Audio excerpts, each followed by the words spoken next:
அனைத்து நண்பர்களுக்கும் வணக்கம். திஸ் வீடியோ ஸ்பான்சர் பை பைமோட். இவங்களோட வெப்சைட்டுக்குள்ளே போய் பார்த்தீங்கன்னா இந்த ஆப்பில் வந்து வீட்டுக்கு தேவையான எல்லா மளிகை ஜாமானும் கிடைக்கும்.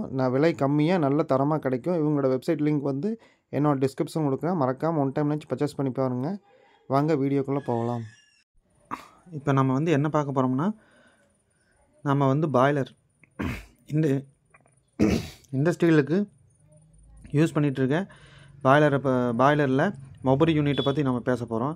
கம்பெனிலையும் முக்கியமான விஷயம் வந்து நம்ம இப்போ அத்தியாவசியமாக இருக்கிறது பாய்லருங்க. இப்போ வந்து நம்ம பார்ட் 1, பார்ட் 2, பார்ட் 3 நான் ஒவ்வொரு நாளைக்கு ஒவ்வொன்றா உங்களுக்கு கற்றுக் கொடுக்குறேன். மெயின் வந்து பாய்லருக்கு தேவையானது வந்து தண்ணி. அந்த தண்ணியை வந்து மேனுவலாக ஆட்டோமேட்டிக்காக வந்து ஆன் ஆஃப் பண்ணுறது வந்து மொபரிங்க. இந்த மொபரி வந்து எப்படி ஒர்க் ஆகுதுன்னு உங்களுக்கு வந்து சிம்பிளாக சொல்லிக் கொடுக்குறேன். டெய்லி ஒவ்வொரு வீடியோவை உங்களுக்கு ஃபுல் டீட்டெயிலாக நான் சொல்லிக் கொடுக்குறேன். இது வந்து மொபரிங்க. நான் வந்து இப்போ பிக்சர் வந்து எடுத்து வச்சுருக்கேன். இது வந்து இண்டிகேட்டர். இப்போ வந்து மேலே இருக்குது பார்த்தீங்களா, இது வந்து ஆஃப் பண்ணுற இண்டிகேட்டர். தண்ணி பாய்லரில் ஃபுல்லாகிடுச்சுன்னா இந்த இண்டிகேட்டருக்கு சிக்னல் போகும், அதனால் ஆஃப் பண்ணும். இப்போ வந்து இது கீழே இருக்கிறது வந்து பார்த்திங்கன்னா தண்ணி வந்து ஆன் ஆயிடுச்சுன்னா, அதாவது தண்ணி வந்து பாய்லரில் கம்மியாகிடுச்சுன்னா இது வந்து ஆன் பண்ணுற இடங்க சென்டர் இருக்கிறது, அது இண்டிகேட்டரு. கீழே இருக்கிறது வந்து பார்த்திங்கன்னா அது வந்து லோ அலாரம் வந்து நீங்கள் செட் பண்ணி வச்சுருப்பீங்க. அரை கேஜி கிளாஸ் கீழே வரும்போது ஒரு கோடு போட்டு செக் பண்ணி வச்சுருப்பீங்க. அந்த செட்டுக்கு கீழே வரும்போது அலாரம் அடிச்சிருக்கும். இந்த அலாரம் அடிக்காமல் விட்டால் தான் பாய்லர் டியூப்பெல்லாம் பழுக்கிறது. இதுக்கு தான் இந்த 3 இண்டிகேட்டர் கொடுக்குறோம். எப்படி இது ஒர்க் ஆகுதுன்னு நான் வந்து உங்களுக்கு சொல்லிக் கொடுக்க போகிறேன். இப்போ வந்து பார்த்திங்கன்னா பாய்லரில் இந்த மாதிரி இருக்கும். கீழே சிலிண்ட்ரு இருக்குங்களா, இந்த சிலிண்டரில் இது வந்து ஸ்டீம் வால்வுங்க. ஃபஸ்ட்டு இருக்கிறது வந்து பாய்லரில் மேலே கனெக்ட் ஆகிருக்கும். ஸ்டீம் வால்வு இங்கே கொடுத்துருப்பீங்க க்ளோப் வால்வ் வழியாக. கீழே இருக்கிறதும் க்ளோப் வால்வு தானுங்க. இது வந்து வாட்டர் வால்வுங்க. இது வந்து சுற்றி இருக்கிற சிலிண்டரு, சரிங்களா. இது வந்து சிலிண்டருங்க. இது சிலிண்டர் என்னென்னா எஸ்எஸ்சில் செஞ்சுருப்பாங்க. இதுக்குள்ளே தண்ணி போகாமல் இருக்கிறக்காண்டி ஃபுல் மோல்டிங் பண்ணியிருப்பாங்க. இங்கே ஸ்க்ரூ, இந்த இடத்துல நான் கை கார பார்த்தீங்களா, இது வந்து ஸ்க்ரூ. இந்த ஏரியாவில் இந்த ஸ்க்ரூ பண்ணி இங்கே இந்த ஸ்டெம்ப்லாம் நட்டு வச்சுருப்பாங்க. இந்த ஸ்டெம்ப்பு வந்து இது வந்து எங்கேயும் பிடிக்காத மாதிரி இங்கே பார்த்திங்கன்னா இங்கே கேப்பு இந்த மாதிரி கரெக்டாக செட் பண்ணி வச்சுருப்பாங்க. இது வந்து எஸ்எஸ். இது வந்து எஸ்எஸ்சில் செஞ்ச மெட்டீரியலுங்க. இதுகளை வந்து எம்எஸ் தான். உள்ளே இருக்கிற இந்த ஸ்டெம்ப்பு இந்த பால் எல்லாமே எஸ்எஸ்ங்க. இப்போ வந்து இந்த பால் என்ன ஆகுதுன்னா, இப்போ வந்து தண்ணி இப்போ வந்து காட்டுறேன் பாருங்கள்.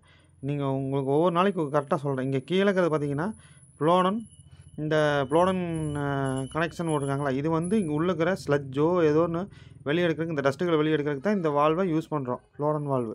இப்போ வந்து இது எப்படி ஒர்க் ஆகுதுன்னா, இந்த பால் இருக்குது இல்லைங்க, இந்த பால் வந்து இப்போ மேலே போகுதுன்னு வைங்களேன். இப்போ நான் சொல்கிறேன் பாருங்கள். இந்த பால் வந்து இப்படி மேலே போச்சுன்னா இந்த பால் இது வழியாக ஹோல்ஸ் வழியாக மேலே வருங்க.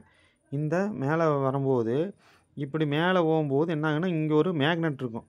இந்த இடத்துல ஒரு மேக்னெட் சுவிட்சாக சப்போர்ட் மேக்னெட் இருக்கும். இந்த மேக்னெட் இப்படி பால் மேலே வரும்போது இந்த மேக்னெட் இங்கே போய் டச் ஆச்சுன்னா, அப்போ இங்கே பால் ஏன் மேலே போகுது, தண்ணி இங்கேருந்து ரைஸ் ஆகிட்டு வருது. தண்ணி கேஜி கிளாஸ் ஃபுல்லாச்சுன்னா தான் பால் மேலே போகும். பால் மேலே போகும்போது என்ன ஆகும், ஆஃப் பண்ணுறதுக்கு என்ன பண்ணுது, நான் அப்படியே சொன்ன மாதிரி இது வந்து ஆஃப் இண்டிகேட்டர்.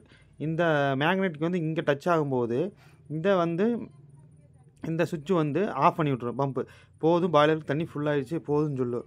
இதே வந்து என்ன ஆகும், இப்போ பாய்லருக்கு தண்ணி கீழே இந்த பால் வந்து கீழே இறங்கிட்டு வருதுன்னா, பாய்லரில் நம்ம ப்ளோடன் கொடுப்போம், இது பண்ணுவோம். பாய்லர் கீழே இறங்கி வருதுன்னா என்ன ஆகுங்க, இப்போ இந்த பால் இங்கே கீழே இறங்கும் போது இங்கே இருக்க மேலே மேக்னெட் சுவிட்ச் இருக்குது பார்த்தீங்களா, இந்த டாப் மேக்னெட் சுவிட்ச் அப்படியே கீழே வந்து இங்கே டச் ஆகும்.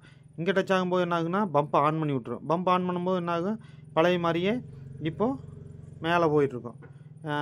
பால் வந்து இப்போ மேலே போகும். இந்த பால் வந்து மேலே போயிடுச்சுன்னா மழை மாதிரி ஆஃப் ஆன் இப்படியே பண்ணிகிட்ருக்கோம்.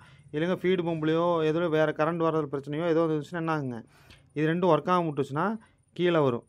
கீழே வரும்போது என்ன ஆகும், பம்ப்பு, அதாவது பாய்லரில் இது ஒரு பாய்லர் மாதிரி வச்சுக்கோங்களேன். இது வந்து தண்ணி கீழே லோவாகிட்டே போச்சுன்னா என்ன ஆகும், இங்கே இருக்க மேக்னெட் சுவிட்சு இங்கே ஆன் பண்ண வேண்டிய சுவிட்சு அப்படியே கீழே வந்து இதில் வந்து உங்களுக்கு ஆஃப் ஆயிரும். அதாவது இங்கே வந்து ஆன் பண்ணணும். மொபரியில் வந்து தண்ணி இல்லை, பாய்லருக்குள்ளேயும் தண்ணி இல்லைன்ட்டு இந்த இண்டிகேட்டர் வந்து இங்கே டச் ஆகும்போது அலாரம் ஆன் பண்ணி விட்ரும். பாய்லரில் வந்து அலாரத்தை ஆன் பண்ணி விட்ரும். லோ வாட்டர் அலாரம் அப்படின்னு சொல்லிட்டு ஆன் பண்ணி விட்ரும். பாய்லரில் தண்ணி இல்லை, போய் பாய்லரை பாருங்கள் அப்படின்ட்டு தான் இந்த சுவிட்ச் வந்து அலாரம் சுவிட்சுங்க. இது 3மே எப்படி ஒர்க் ஆகுதுன்னு இந்த மாதிரி தான் இந்த பாலை வச்சு தானுங்க ஒர்க் ஆகுது. உங்களுக்கு வந்து டெய்லி வந்து 5 நிமிஷத்தில் உங்களுக்கு சொல்கிறேன். ஏன்னா ஃபுல்லாக போட்டால் உங்களுக்கு மறந்துடும். அதனால் வந்து நெக்ஸ்ட் வீடியோவில் பார்க்கலாம். நன்றி. கன்டினியூஸாக பாருங்கள். நான் அந்த பாய்லரை பற்றி உங்களுக்கு என்னென்ன டீட்டெயில்ஸ் வேணுமோ எல்லா டீட்டெயில்ஸும் உங்களுக்கு கொடுக்குறேன். நெக்ஸ்ட் வீடியோவில் பார்த்துட்டே இருங்க. இப்போ அடுத்த நெக்ஸ்ட் வீடியோவில் வந்து நான் இன்னும் என்னென்ன ஒர்க்குலாம் இதில் பண்ணுது அப்படின்ட்டு உங்களுக்கு கற்றுக் கொடுக்க போகிறேன். தேங்க்யூ.